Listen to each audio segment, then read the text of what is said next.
Bom, pessoal, a gente tem mais uma conversa ainda nessa tarde. E é uma conversa super importante. Vocês lembram que logo no comecinho, quando eu falei da Anjos do Brasil, falei que a gente atuava em 3 verticais e uma delas era com política pública.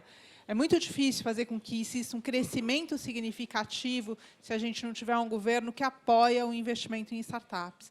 Então, em todo dos nossos eventos, a gente discute esse assunto. Então, para isso, hoje, eu quero convidar o Cássio Spina novamente, que é o presidente da Anjos do Brasil, e convidar também o Paulo Alvim, que é secretário do MCTIC, eu nunca sei falar o nome inteiro, certo? Ministério da Ciência, Tecnologia e Inovações.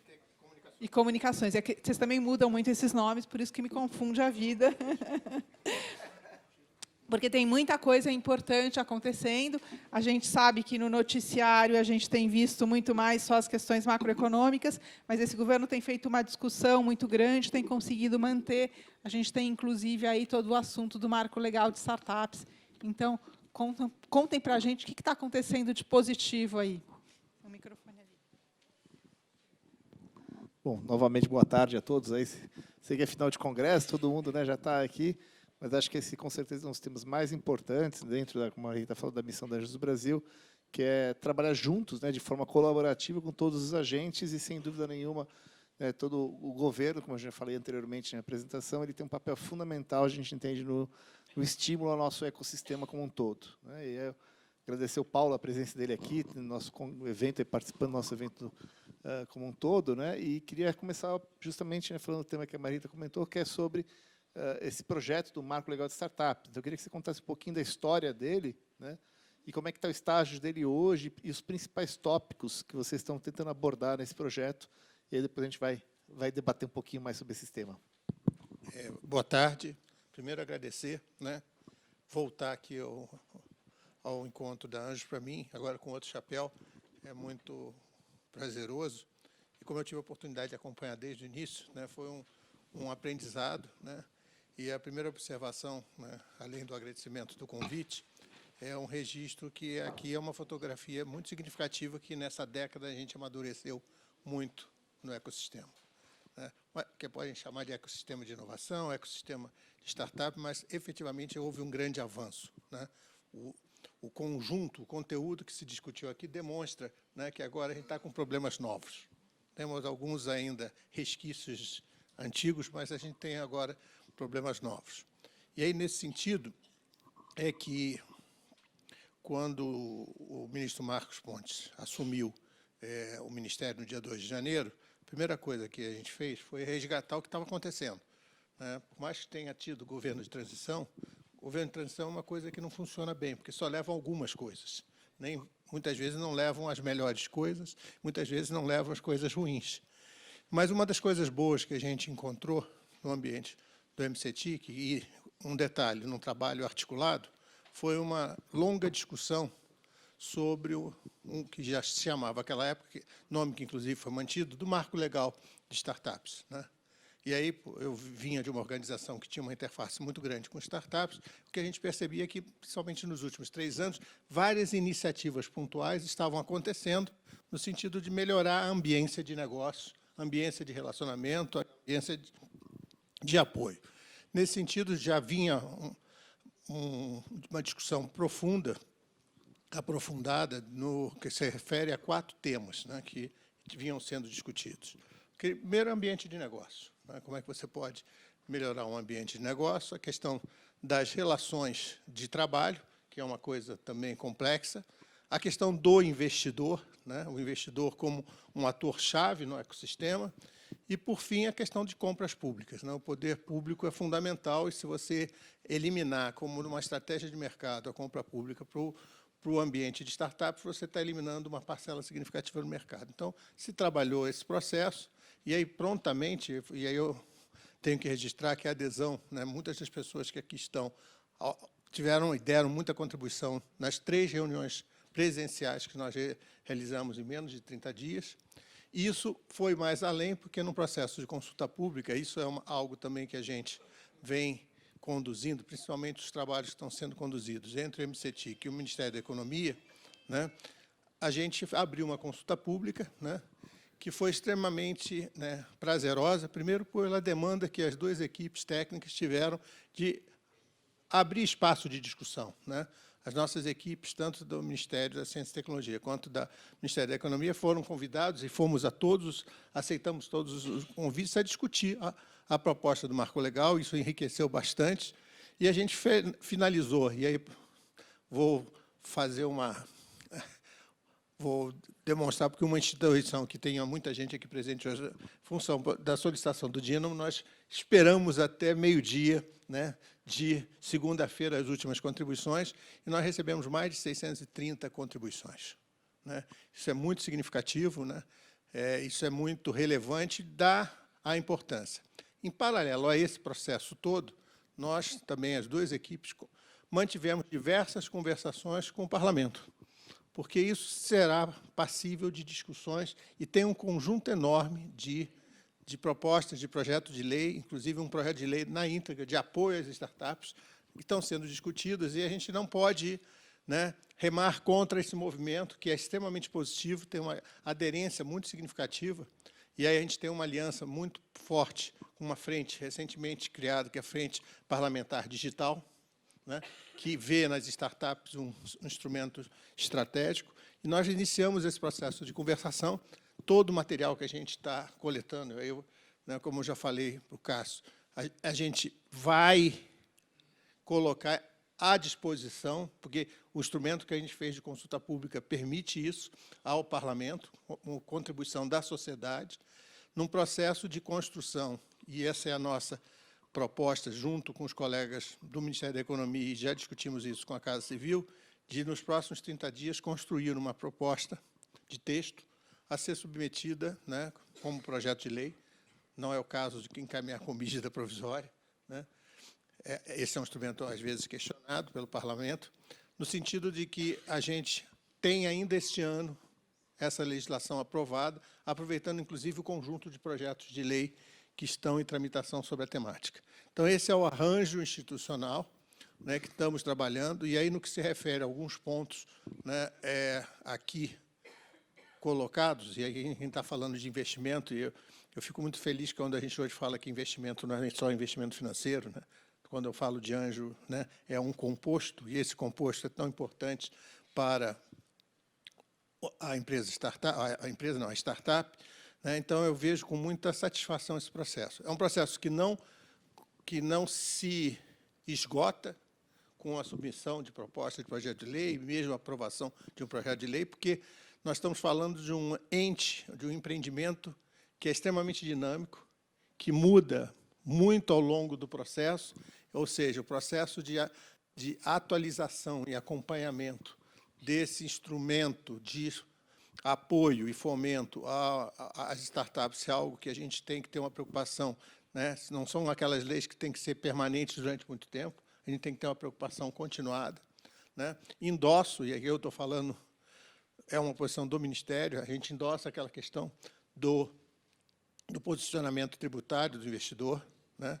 Da segurança jurídica para o investidor. Esse é um posicionamento do Ministério, né? A gente tem uma posição no que se refere à tributação muito clara. Você hoje não tem uma arrecadação e você tem um potencial de ter, como você bem demonstrou, uma relação de 1:6. Então, abrir mão de 1 para você gerar uma nova receita de 6. Esse, eu acho que é o discurso que a gente precisa harmonizar, né, e colocar em prática. E, vamos dizer, a questão é matemática, né?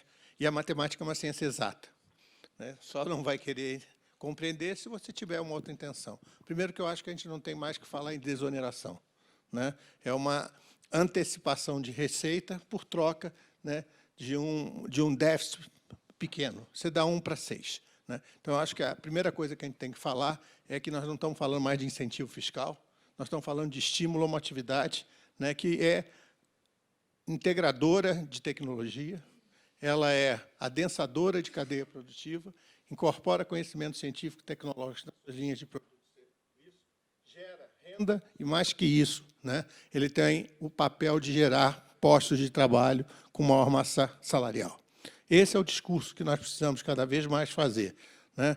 Primeiro, não falar em desoneração tributária, que eu acho que esse virou uma palavra, né, um palavrão, né? Eu não ia falar isso, mas você me deu a liberdade, virou um palavrão, mas a gente está falando de mecanismos de estímulo a uma atividade econômica que é diferenciada, né? Da mesma forma que, em outros momentos, a gente teve parcelas da atividade produtiva tratados de forma diferenciada, startup é um empreendimento diferente. Como tal, precisa ser tratado de forma diferente. Os mecanismos que aí estão não são adequados aos 4 momentos que uma startup vive, né? E isso precisa ser colocado com muita clareza e muita tranquilidade, porque ele é muito objetivo no processo de comunicação. Talvez a comunicação ainda esteja entre a gente, e a gente precisa levar essa discussão para a sociedade. E eu brinco, né? Na hora que as pessoas começarem a perceber que o Uber, né, o Mercado Livre, diversas coisas que já estão presentes na sociedade, são instrumentos que seguiram essa cadeia, esse processo de desenvolvimento, aí elas começam a ver, pô, mas isso é importante, né? Foi citado aqui o número de postos de trabalho que uma rede como o iFood hoje incorpora. Então, essas são as dinâmicas que precisam ser colocadas de forma muito clara para a sociedade, né? E aí a comunicação é para a sociedade, não é só para os ambientes políticos e nas suas diversas instâncias. A sociedade tem que se aperceber que nós estamos com um ator aí que é fundamental, e isso precisa chegar de uma forma muito concreta. É uma comunicação do real, do que está acontecendo. Muitas vezes a nossa comunicação é de nós para nós mesmos, e a gente precisa ter aliança com a sociedade como um todo. Então, nesse sentido, a gente está nesse processo de discussão e proposição da proposta, né, de um projeto de lei de marco legal, mas mais que isso, eu acho que, desculpe, um outro assunto que a gente conseguiu foi uma certa convergência de instrumentos de atores públicos e privados no apoio às startups, algo que é fundamental quando se fala de portfólio para os investidores. A gente tem um esforço muito significativo, né, se pegar principalmente nos últimos 5 anos, no processo muito da ideação, né? Uma das coisas que eu faço paralelamente à minha atividade profissional, eu sou mentor de algumas redes de mentoria. Não tem um dia que eu não receba de alguma rede, algum evento acontecendo em algum lugar desse país, né, de processos de ideação, processos de apoio a startups, né, e isso quase que virou mania nacional. Só que a gente tem que ter a preocupação, né, com densidade e qualidade, né? E aí, a partir do momento de situações de problemas, seja do setor público, seja da sociedade, seja do setor produtivo, né, isso pode se transformar num grande mar de oportunidades. E a gente tem que sair de uma ação generalista, que muitos desses eventos de estímulo a startups têm, para uma ação, né, que tem um papel muito de capacitação, de disseminação de ferramentas, de processo quase pedagógico, para algo que dê maior concretude, né? Eu acho que hoje a gente passa no país que precisa soluções, né, onde as startups são atores que fazem parte do processo de propor soluções. E aí, nesse esforço, né, a convergência de iniciativas é algo também, isso foi anunciado ainda no primeiro trimestre, algo que integrasse esse conjunto de iniciativas públicas e privadas para que todo mundo reme no mesmo sentido e acabe não duplicando, e muitas vezes até competindo entre os diversos instrumentos, onde muitas vezes as startups ficam, para onde eu vou nesse momento, porque qual é a melhor alternativa que eu tenho. Então, também uma estratégia de convergência de instrumentos públicos e incorporação do esforço privado é algo também que a gente está conseguindo organizar no âmbito da política pública. Além disso, né, e isso é muito importante também, inclusive nesse momento o ministro está no Oriente Médio buscando isso, é buscar alternativas de recursos complementares ao investimento privado e ao pouco recurso, né, que você hoje tem disponibilidade no ambiente público, né? Então, a gente está captando, nesse momento, ele está no Oriente Médio, discutindo com alguns fundos, né, árabes, que ainda tem dinheiro, como também a gente já conversou com fundos chineses, ou seja, onde existe dinheiro, como é que a gente pode atrair esses recursos, e aí nós estamos falando de investimento, nós não estamos falando de financiamento, tá? Nós estamos buscando recursos de quem quer investir em startups brasileiras. Um outro instrumento, né, que também tem sido discutido, e pena que o Aranha da Protec já saiu, é o processo do cruzamento de apoios de startups, colocando startups brasileiras em alguns ecossistemas lá fora, trazendo algumas startups de fora para cá, num processo de aprendizado, numa linha de estímulo ao processo de internacionalização. Apesar das startups já nascerem, né, dentro de uma lógica de mercado que não tem qualificativo, nós ainda temos muito presente essa visão de mercado local que a gente precisa abandonar, né? Mas, então, esses instrumentos de interação com outros países também é algo que a gente está buscando, aí, muito conduzido com os colegas da Apex, né, do Ministério da Economia, nesse sentido. Então, é um conjunto de instrumentos de política pública. A gente avançou em algumas coisas, tem alguns instrumentos que precisam ser ajustados, né? Alguns vão precisar, e a gente percebeu de uma forma muito interessante, quando a gente ouvia aqui a fala de governança, acendeu uma luzinha, a gente deixou isso, talvez a gente possa incorporar algumas contribuições nesse sentido, ou seja, sempre é possível a gente fazer processos de melhoria, e esse é um processo de construção coletiva e continuada.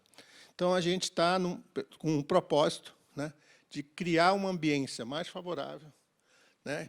E aí, também foi aqui falado, a gente aumentou a boca do funil, quando, na verdade, o grande esforço é alargar o funil. Não é só, vamos dizer, abrir a boca e ficar, né, com o fluxo interno apertado. A gente tem que alargar o funil, porque o país precisa de mais startups, precisa de mais empresas de base tecnológica, precisa mudar a pauta de produção centrada em segmentos que têm alto valor agregado, usando uma palavra, uma frase que o nosso ministro gosta muito, né? A gente tem que, com base em conhecimento, tem que gerar riqueza, e a gente tem que deixar de exportar quilo, né, de commodities para exportar quilo de satélite, de avião, né, de IoT, né, como foi colocado aqui. E eu queria só complementar, exatamente hoje, a gente publicou o decreto que institucionaliza o Plano Nacional de IoT, que cria regras, que dá balizamento para a gente poder incrementar, né, o mercado de IoT no país, dentro de uma lógica que eu brinco, eu tenho falado isso, apoiar a IoT, além de ser uma oportunidade para startups, para a economia como um todo, é inserir o país no século XXI. E nós estamos só 19 anos atrasados, né? Então, a gente precisa acelerar, e isso se torna uma grande oportunidade para startups, e, com certeza, investidores que vocês são vão começar a ampliar a demanda muito significativa. Num quadro que foi aqui apresentado por você, quando aparece a IoT, está lá embaixo, né? Está bem lá embaixo, e, com certeza, nos próximos anos, a IoT vai ter uma outra diferença, a gente não tem dúvida dessa questão. Se, numa primeira conversa, eu gosto de falar muito, era essa um pouco a mensagem que eu queria trazer. Excelente, acho que, Paulo, você já respondeu até uma série de perguntas, isso é bom, porque, enfim, a gente aproveita mais nosso tempo. Muito bom ouvir um colírio, ouvir isso do entendimento dos desafios que a gente tem no nosso ecossistema, do apoio, do entendimento do que realmente precisa ser feito, né? Porque é esse tipo de participação, de apoio, de realmente que a gente precisa muito para a gente conseguir superar esses desafios, né? E aí a minha próxima pergunta, eu queria assim, extrapolar um pouquinho, depois a gente volta a falar mais sobre o marco legal, mas pensando, né, num aspecto mais estratégico, né, a gente vê o seguinte, né, que a inovação, a gente sabe que a inovação tecnológica ela tem crescido em ritmo exponencial, né? E normalmente a gente está acostumado a trabalhar em ritmo linear, né? Eu digo, nosso tempo é sempre o mesmo, são as mesmas 24 horas do dia, que a gente não consegue fazer as 24 virarem 36, e assim funciona todos os nossos processos, tá?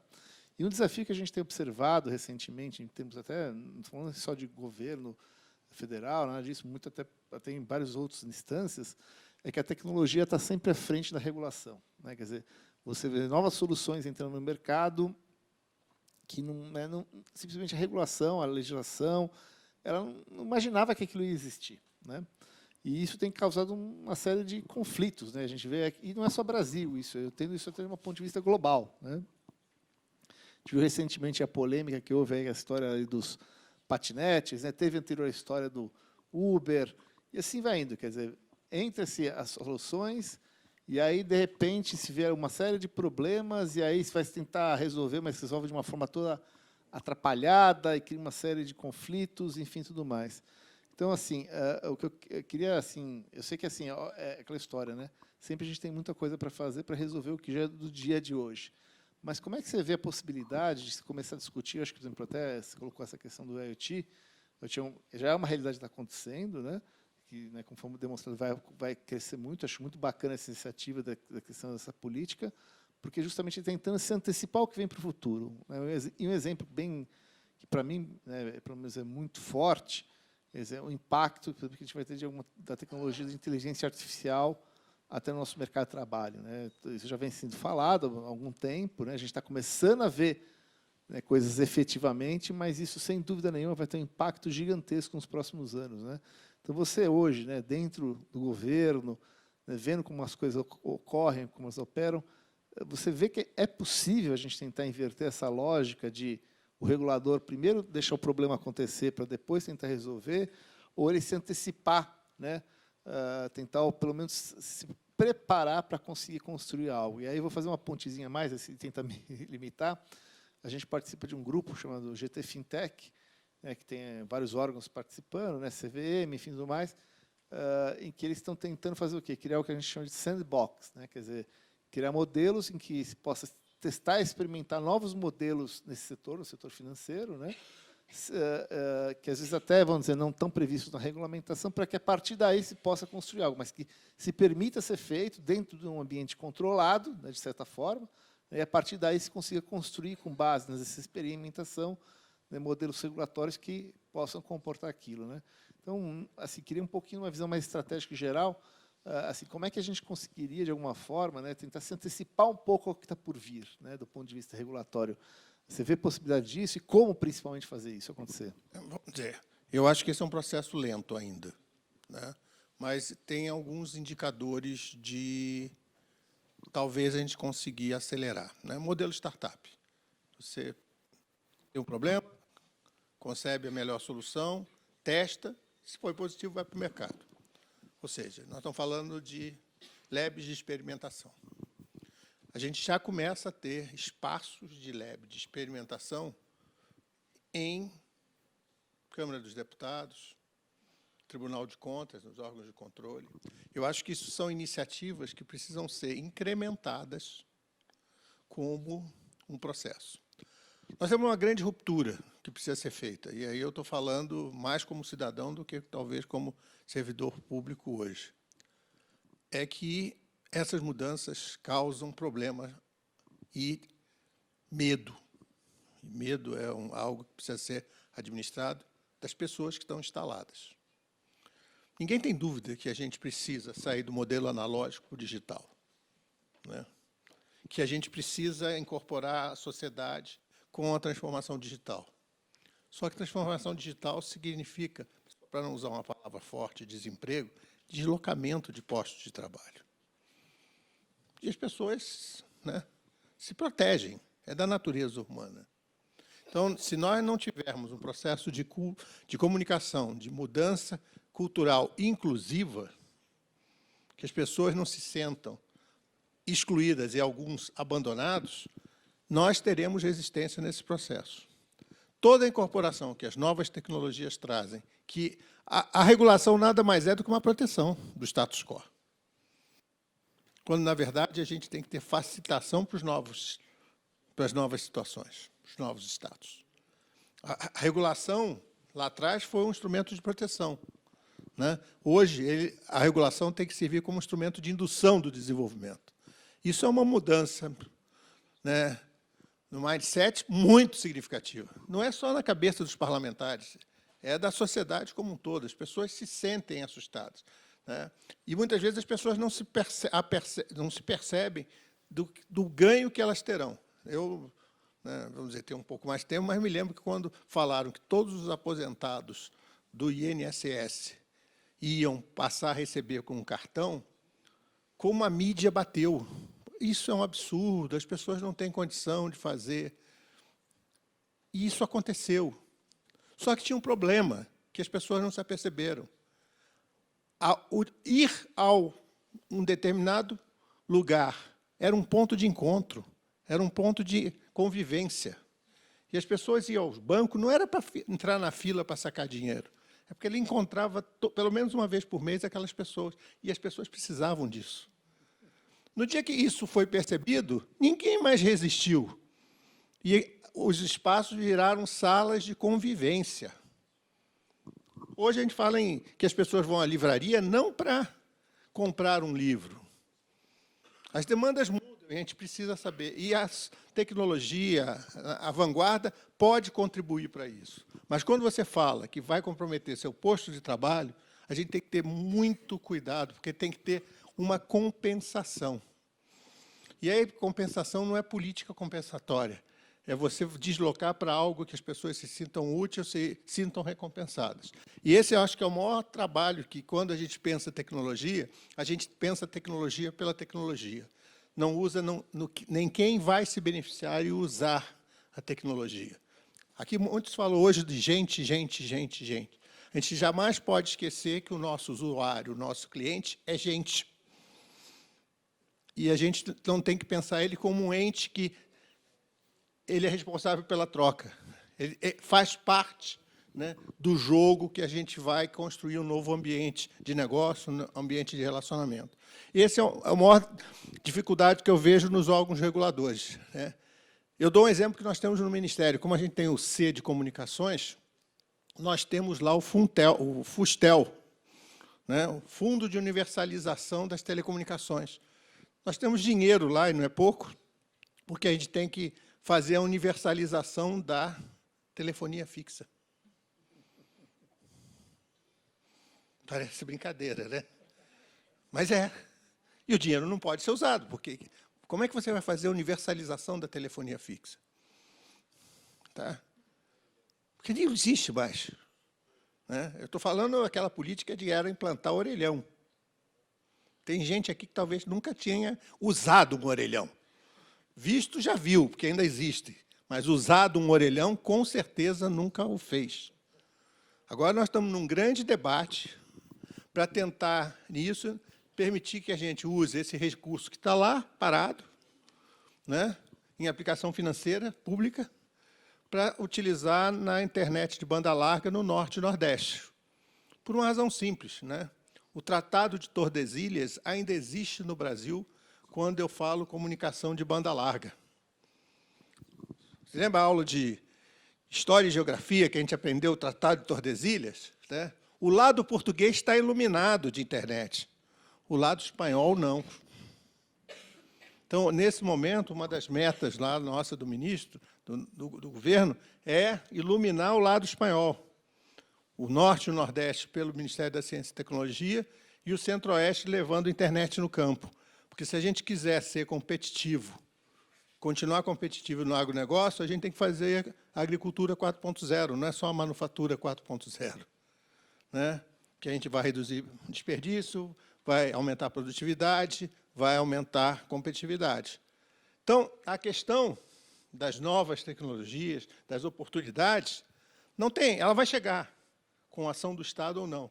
O Estado, e esse tem sido muito uma orientação, né, o presidente costuma usar esse termo, mais Brasil e menos Brasília, a gente não pode atrapalhar, né, e ter a preocupação que isso não é reserva de mercado, principalmente da corporação Estado.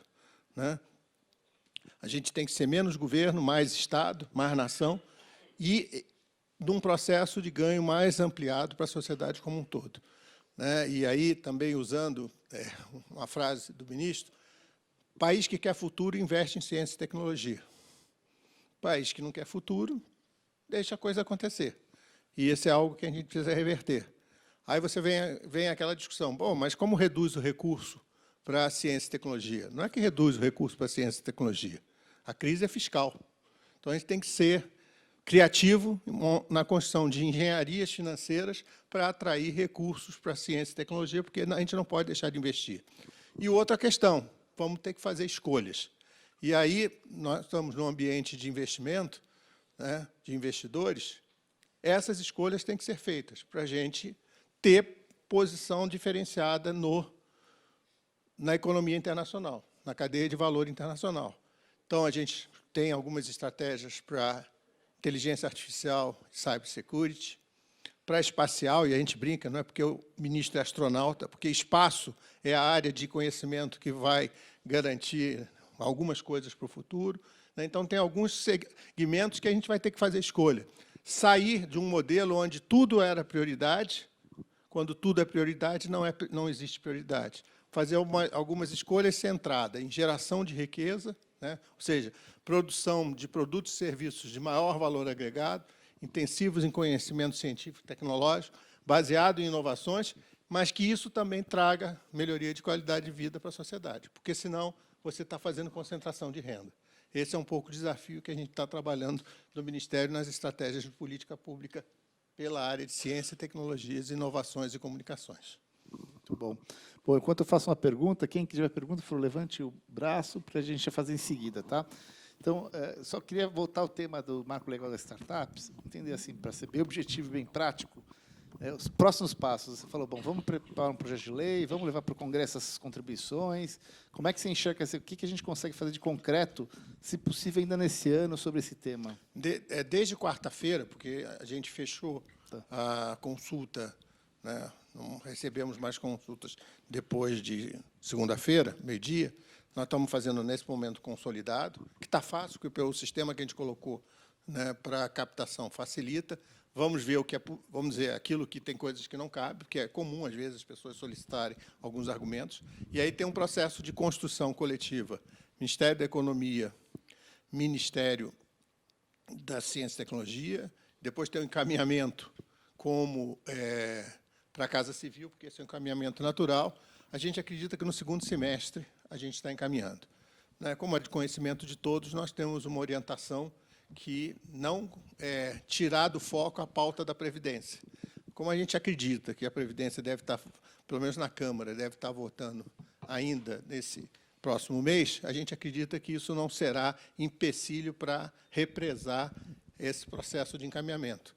E como a gente já vem conversando, participamos, inclusive, de audiências públicas na Câmara dos Deputados, né, sobre essa temática, mesmo o Senado, alguns senadores, né, da Câmara, da Comissão de Ciência e Tecnologia, nos têm procurado, porque esse tema impacta, tem uma pressão nos territórios, né, vários estados têm iniciativas de apoio a startups, então todo mundo está vendo como uma grande oportunidade. Então, a gente acredita que isso tramite rapidamente.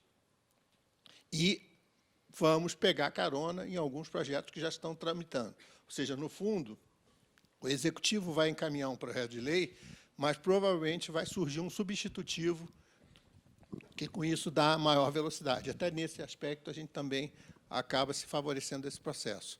Né? Ou seja, a nossa expectativa é que esse ano a gente termine a legislatura com uma proposta do novo marco legal. Deve ser destacado que alguns aspectos já foram, né, a própria medida provisória da liberdade econômica já atacou alguns pontos. Então, a questão de formalização, a gente não precisa mais se preocupar. Então, já tem alguns pontos que estão sendo colocados. E, em função do conjunto de contribuições, tem temas que a gente não pensou, que a gente quer ver se consegue incorporar também. Perfeito. Acho que tinha uma pergunta ali, não é isso? Vamos lá. Boa tarde, secretário. Obrigado pela palestra.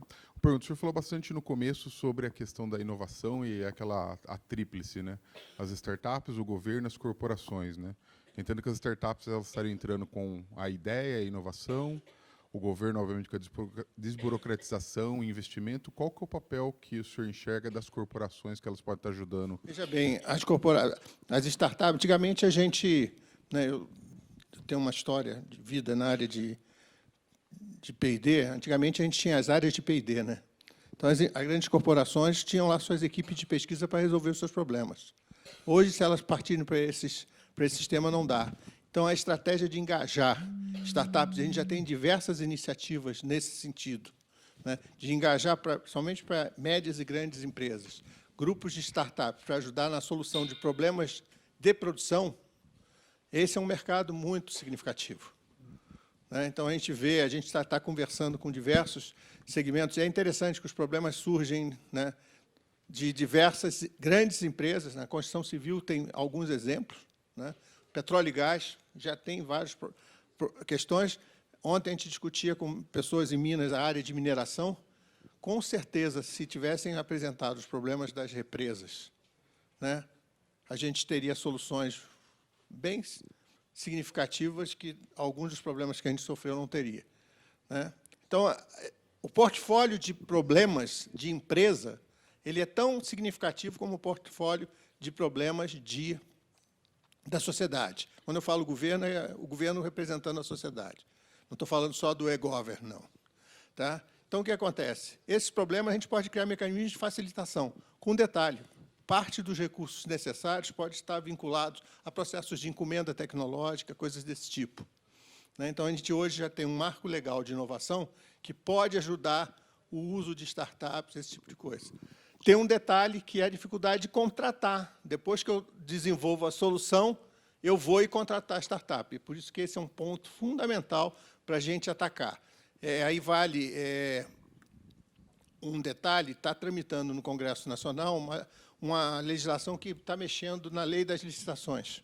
E a gente tem discutido com o deputado Felipe de que, de repente, a gente pode ganhar tempo se essa parte de compras públicas para startups a gente já coloca nessa legislação que está sendo discutida nesse momento. Ou seja, compra é hoje um gargalo na estratégia dessa relação de compras. Porque, muitas vezes, apesar de ser uma compra privada, eu sigo algumas regras do processo, né, por questões de compliance, coisas desse tipo. Então, a gente também tem que ter essa preocupação. Hoje, as startups têm dificuldades. Várias prefeituras brasileiras tiveram, né, soluções por startups que não conseguem ser implementadas.